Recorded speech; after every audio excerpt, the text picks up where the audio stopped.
बच्चों, हम लोग ने कल मतलब पिछली क्लास में एक आपको वीडियो भेजा था मैंने, जिसमें हाउ टू मेक केमिकल फॉर्मूले आपको पढ़ने के लिए कहा था।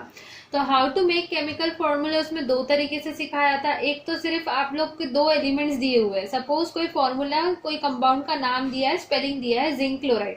तो आपको रूल नंबर 1 क्या करना है, जैसे कि नाम है जिंक क्लोराइड, तो आपको पहचानना है कि इसमें कौन से एलिमेंट्स है।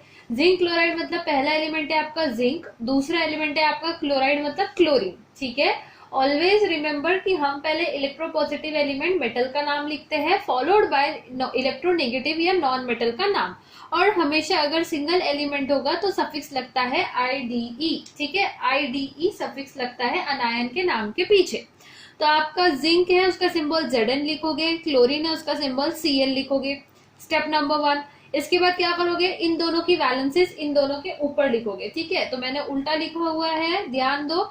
जिंक का वैलेंसी कितना है यहाँ पे 2 और क्लोरीन की वैलेंसी 1। इस तरीके से आप लिख दोगे।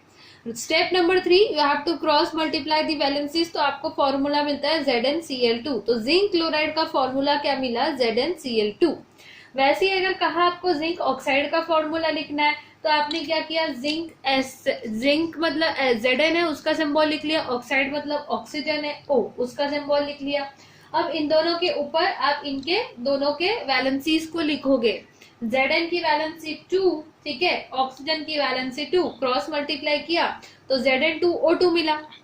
इसका मतलब क्या होता है कि दो जिंक को दो ऑक्सीजन चाहिए, दो जिंक को दो ऑक्सीजन। तो अर्थात इसी का अर्थ ऐसा समझ सकते हैं आपकी, एक जिंक को एक ऑक्सीजन चाहिए। सो इन शॉर्ट, जब कॉमन फैक्टर्स होते हैं आपके वैलेंसीज में, 2 1 2, 2 1 2, तो आपके कॉमन फैक्टर्स कैंसिल हो जाते हैं। ठीक है, वैसे ही कार्बन और ऑक्सीजन का कंपाउंड बनाना होता अगर, ठीक है, तो यहाँ पे मैं लिख के दिखा रही हूँ। कार्बन की वैलेंसी आप लिखते 4, ऑक्सीजन की वैलेंसी आप लिखते 2। अब इसमें कुछ कॉमन दिख रहा है, हाँ, 2 1 2, लेकिन 2 2 4, तो क्या बचा 2 और 1। अब क्रॉस मल्टीप्लाई करोगे तो CO2 मिलेगा formula, right. So carbon dioxide का फॉर्मूला यही है। So always remember to cross the common factors while writing down the फॉर्मूले। ठीक है, ये एक इंपॉर्टेंट नोट था। अब थोड़ा सा हम इन फॉर्मूले का इंपॉर्टेंस क्या है हमारी रिएक्शंस में, केमिकल प्रॉपर्टीज में, ये देख लेते हैं। ठीक है, तो ये रिएक्शंस है। अब यहाँ पे रिएक्शन में दिख रहा है, एक सिंपल सा रिएक्शन लिखा है मैंने, फॉर्मेशन ऑफ वाटर का। तो H2 when reacts with O2 gives H2O। Water क्या होता है, वाटर का फॉर्मूला है ये, वाटर मतलब H2O होता है, सबको पता है। ठीक है, H2O वाटर हाइड्रोजन और ऑक्सीजन से बन रहा है। तो एक हाइड्रोजन का एटम कुछ ऐसा दिखता है जिसके आउटर शेल में एक इलेक्ट्रॉन है, क्योंकि इसका एटॉमिक नंबर 1 है और हाइड्रोजन की वैलेंसी 1 है। इसको ऑक्टेट या डुप्लेट करना है बेसिकली, तो एक इलेक्ट्रॉन देना, लेना या शेयर करना है। नेक्स्ट हमारे पास कौन है, ऑक्सीजन है। ऑक्सीजन के पास कितने इलेक्ट्रॉन से आउटर मोस्ट शेल में, 6, 1 2 3 4 5 6 है ना। एटॉमिक नंबर ऑक्सीजन का है 8, तो 2,6 इसका इलेक्ट्रॉनिक कॉन्फ़िगरेशन है। ठीक है, तो आउटर शेल में 6, तो कितने इलेक्ट्रॉन चाहिए इसको ऑक्टेट करने के लिए, 2 इलेक्ट्रॉन चाहिए। फाइन, तो ये ऑक्सीजन और हाइड्रोजन कैसे कंबाइन होता है, कुछ इस तरीके से। Single atom of oxygen shares 1 electron with hydrogen atom, ठीक है, और फिर से एक electron with another hydrogen atom. तो ये ऑक्सीजन का इलेक्ट्रॉन है, ये हाइड्रोजन का इलेक्ट्रॉन है। तो क्या हो गया, हाइड्रोजन का डुप्लेट कंप्लीट हो गया और ऑक्सीजन का टोटल 1 2 3 4 5 6 एंड 7 8 ऑक्टेट कंप्लीट हो गया। तो इन दोनों के बीच में सिंगल कोवैलेंट बॉन्ड फॉर्म हुआ। ठीक है, O single bond H, O single bond H, इस तरीके से। तो वाटर का मॉलिक्यूल कुछ ऐसा दिखता है, OHH। ठीक है, इसी को हम लिखते हैं H2O। ठीक है, ये जो आपको क्रॉस से दिख रहे हैं ये आउटर मोस्ट शेल के बाकी के इलेक्ट्रॉन्स है 4 ऑक्सीजन के, और ये जो शेयर हुए हैं वो वाले इलेक्ट्रॉन्स है। ठीक है, तो ये H2O का मॉलिक्यूल बना एक। फाइन, अब मुझे बताओ कि एक ऑक्सीजन को यहाँ पे 2 हाइड्रोजन रिक्वायर्ड है, लेकिन इस रिएक्शन में कितने ऑक्सीजन है मेरे पास, 2। एक ऑक्सीजन को 2 हाइड्रोजन, तो 2 ऑक्सीजन को 4 हाइड्रोजन लगने वाले हैं, सही है ना। तो यहाँ पे तो 2 ही हाइड्रोजन है और 2 मुझे चाहिए। ठीक है, तो हम क्या करते हैं, हम इस तरीके से आगे 2 लिखते हैं।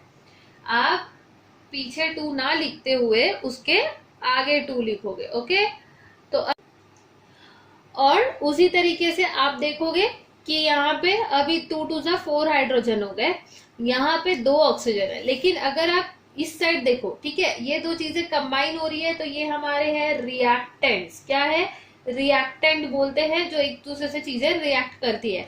और जो यहाँ ये साइड पे चीजें मिलती है उसको बोलते हैं प्रोडक्ट। ठीक है, तो ये जो चीज है ये आपका एक केमिकल रिएक्शन का इक्वेशन है, केमिकल इक्वेशन।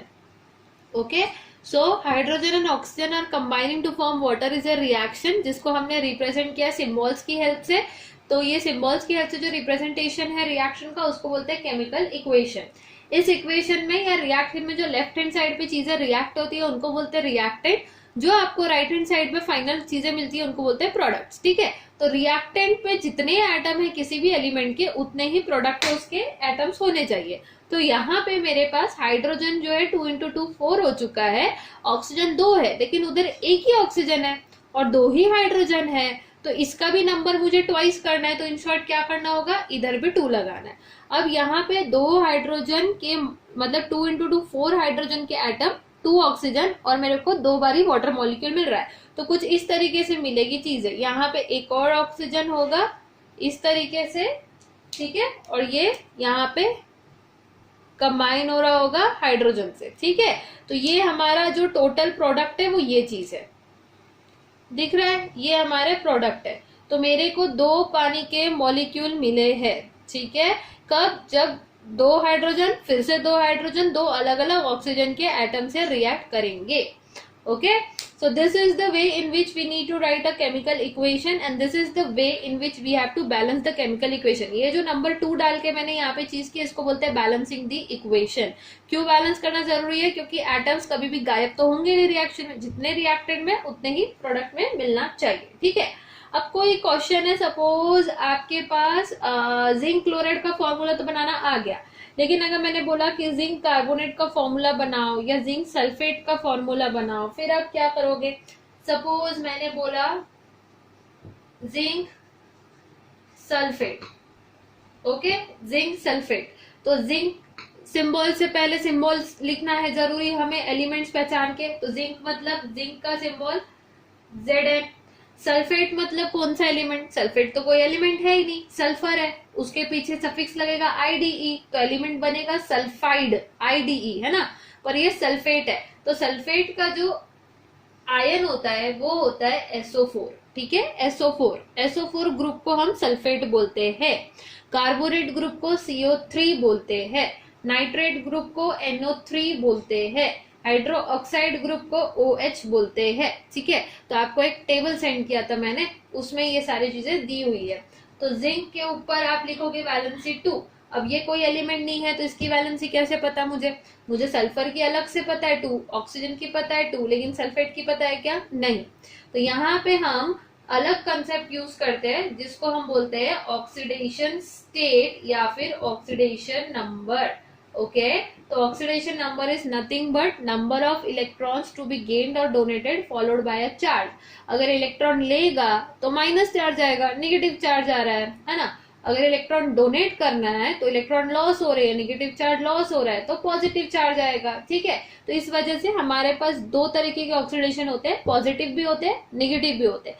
सारे metals generally positive oxidation state में होते हैं, सारे नॉन मेटल्स हमेशा नेगेटिव ऑक्सीडेशन स्टेट में होते हैं। ठीक है, तो आप इलेक्ट्रोपॉजिटिव एलिमेंट, जिंक इलेक्ट्रोपॉजिटिव है तो 2 इलेक्ट्रॉन देगा, इसलिए ये 2+ आयन बनाएगा या 2+ ऑक्सीडेशन स्टेट में जाएगा। सल्फेट 2 इलेक्ट्रॉन लेगा तो 2- ऑक्सीडेशन स्टेट बनाएगा। ठीक है, अब चार्ज को कुछ नहीं करना है, जैसा का वैसा, जैसे वैलेंसी क्रॉस मल्टीप्लाई करते थे, हमें यहाँ पे ये नंबर क्रॉस मल्टीप्लाई करना है। बट उससे पहले दिख रहा है यहाँ पे कुछ कॉमन फैक्टर है, 2 और 2 कॉमन फैक्टर है, सो 2 1 क्रॉस हो जाएगा और फॉर्मूला सिंपली आपको मिलेगा ZnSO4 जिंक सल्फेट। क्लियर? अब नेक्स्ट क्वेश्चन ऐसे ही हमने एक एग्जांपल ले लेते हैं एल्यूमिनियम सल्फेट का। ठीक है, so here we have aluminium Al, sulphate SO4। Aluminium का कितना होता है? 3 वैलेंसी है ना, क्योंकि इलेक्ट्रॉन देगा इसलिए भी डिनोटेड बाय 3+, नहीं भी लिखा चलेगा। सल्फेट 2 इलेक्ट्रॉन चाहिए, ठीक है, चाहिए इसलिए भी डिनोटेड बाय 2-, ठीक है, nothing we have to do with this charges, ये ऐसे ही शो के लिए है, सिर्फ याद रखने के लिए कि ये डोनेट करने वाला है, ये गेन करने वाला है इलेक्ट्रॉन्स। सिंपली आप क्या करोगे, 3 को इसके नीचे लाओगे, 2 को इसके नीचे लाओगे।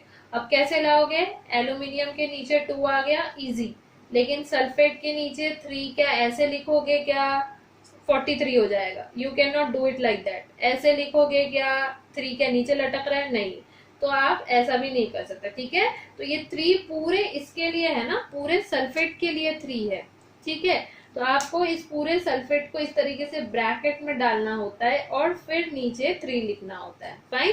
तो 3 सल्फर को भी जाएगा, 3 O को भी जाएगा, इस तरीके से एल्यूमिनियम सल्फेट, ओके। सो एक तरीके से मेटल और नॉन मेटल आयोनिक बॉन्ड बनेगा, एल्यूमिनियम 3 इलेक्ट्रॉन लेगा और एक सल्फेट 2 इलेक्ट्रॉन ले सकता है, इसीलिए 2 एल्यूमिनियम रहेंगे इस तरीके से, और यहाँ पे SO4 SO4 SO4 3 रहेंगे, फाइन। अब एक एल्यूमिनियम 3 इलेक्ट्रॉन देता है, तो 1 2 3, वैसे 1 2 3 इस तरीके से बॉन्ड बनेगा, ओके, क्योंकि एक सल्फेट 2 इलेक्ट्रॉन ले सकता है, समझे। तो ये है हमारा कंसेप्ट ऑफ बॉन्डिंग, थोड़ा बहुत मैंने रिवाइज करवाया है और उस टेबल को कैसे यूज करना है ये सिखाया है।